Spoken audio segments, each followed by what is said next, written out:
So PsychBench is software built on PsychToolbox in MATLAB, and it aims to add a high-level experiment building layer to make putting experiments together faster and easier. And it aims to do that while retaining all the timing precision of PsychToolbox, as well as retaining as much of the flexibility as possible. So I've just released a free public beta here, so you can visit to learn more. And I've got 6 minutes here, so I can't really go into any detail, but I'm going to take 1 or 2 minutes to skim over an example experiment just to give you a feeling for how it works. And then I'll talk a bit about what's up in the future. So you write an experiment in PsychBench in a MATLAB script and start with command new experiment.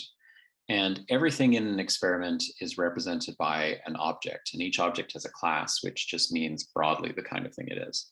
So if we take one trial as an example, we might have an object of class picture to show a stimulus from a picture file, and then a second object of class keypress to listen for response by keypress and record it.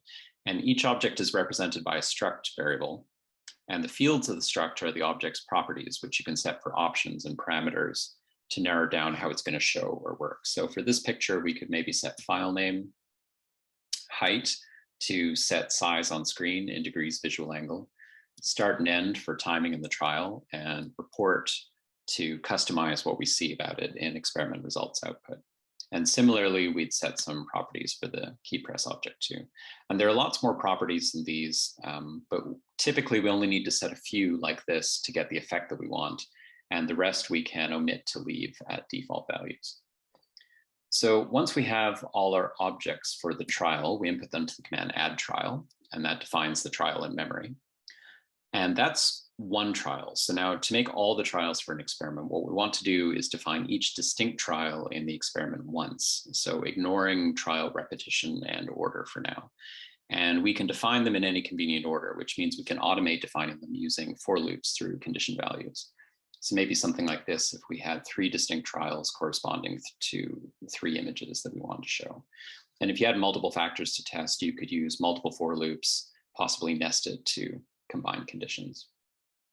And then at the end, we layer in trial repetition and order by making a list of distinct trials for the experiment to run through and inputting them to the command set trial list.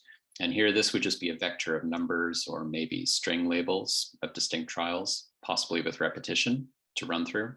And these are some little tools to help with repetition and randomizing order. And then the last step is the command run experiment. So obviously, this is an absurdly simple experiment, and I only just skimmed the surface of everything, but 2 key takeaways. One, we work mostly at the level of experiment and stimulus concepts, while the technical lifting is automated underneath, although there are objects and properties to access the technical stuff too.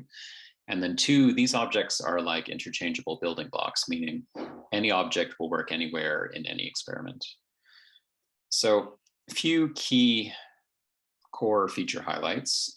You can test one or combine multiple factors, sample for discrete sets or continuous distributions, include one-off trials like intros and breaks, blocks and counterbalancing and more, all within the general framework, like the general approach I just showed. Lots of timing options, both fixed and flexible. Sync with scanners and other devices. Everything is in degrees visual angle, and it remembers your setups for that. Translating and scoring responses, stereo display, staircases, method of adjustment experiments, and more. So PsychBench is partly closed source and partly open source. And the open source half is the library of object classes. And these encompass all stimuli as well as functionality like input methods. And for each class, the open code is in a handful of MATLAB scripts. So this is where the ability to write custom code comes in. If the library doesn't have what you need, you can write your own code in MATLAB using PsychToolbox. And then PsychBench has a programming framework that structures new code as a new class. And then to use the code, you would just make objects of the class and set them to run wherever you want them in an experiment, same as anything else. In fact, all the classes that come with PsychBench were written in that same framework, so there's really no difference. And since objects of any class can plug into any experiment, it's easy to reuse custom stimulus code across experiments. And if you want to share custom code with collaborators, you can just send them a class and it can plug in anywhere for them as well. Or if you want to share it with the whole community, we can add it to the library that comes with PsychBench. So there's lots of options. So currently PsychBench comes with about 25 of these classes, which is still early days. We're 1 week after its release. I'd love to see this expand so that maybe even hundreds of classes come with PsychBench, covering not just basics, but lots of niche stuff too. And the idea being it would work for as much as possible out of the box. So adding to this library that comes with PsychBench is going to be a big focus for me in the near future. And there you can help out, actually. If you have any requests or recommendations, please let me know. And if you have experiments you'd like to run, I'd be happy to work with you by adding any object classes you need. And of course, you can always write your own locally too, as I mentioned.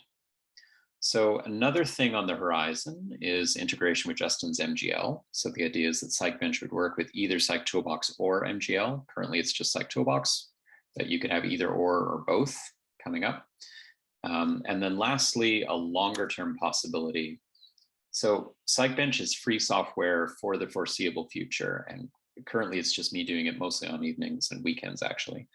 But at some point, since the core of it is closed source, it could become paid software if it proves useful. And if that happens, it could maybe serve as a way to contribute to the financial sustainability of open source frameworks like PsychToolbox. So basically money earned by PsychBench could be split in some proportion. So not in the immediate future, but that's a notion for maybe later on. So that's my 6 minutes, and more info here and contact me here. And yeah, thanks.